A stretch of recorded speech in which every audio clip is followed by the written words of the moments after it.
হৃদয়কে কাছে ডেকে নিল হলধারী। বলল, আচ্ছা হৃদু, তুই বল, এটা কি ঠিক হচ্ছে? কোনটা? এই যে কাপড় ফেলে পইতে ফেলে সাধন করা? হলধারীকে হৃদয়ের বড় ভয়। বললে, কখনো না। ব্রাহ্মণ হয়ে ব্রাহ্মণত্ব বিসর্জন দিলে চলে কি করে?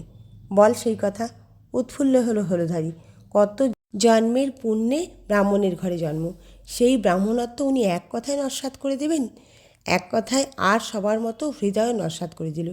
বললে, পাগল, বদ্ধ পাগল। তবু তোর কথাই যাই হোক, কিছু শোনে। তুই দৃষ্টি রাখবি, বাধা দিবি, যেন ওসব অনাচার না করে। দরকার হয়তো বেঁধে রাখবি দড়ি দিয়ে। পাগল বলে কেটে পড়তে চাইল হৃদয়, কিন্তু মুখে যাই বলুক, তুড়ি দিয়ে উড়িয়ে দিতে পারে না হলধারী। অন্তত যখন পূজা দেখে গদাধরের, দেখে উৎসর্গের উন্মাদনা, ঈশ্বরের আবেশ না হলে কেউ কি এমন বিভোর হয়ে পূজা করতে পারে? ছুটে যায় হৃদয়ের কাছে। ওরে হৃদু, পাগল নয়, অলৌকিক। তাই নাকি? হৃদয় বোকার সাজে। অলৌকিক না হলে এমন কখনো হতে পারে? কেউ পুজো করতে পারে এমনভাবে? বল তুই দেখি সত্য করে, ওর মধ্যে তোর কিছু আশ্চর্য দর্শন হয়েছে? আমার কি দর্শন হবে? আমি দর্শনের জানি কি?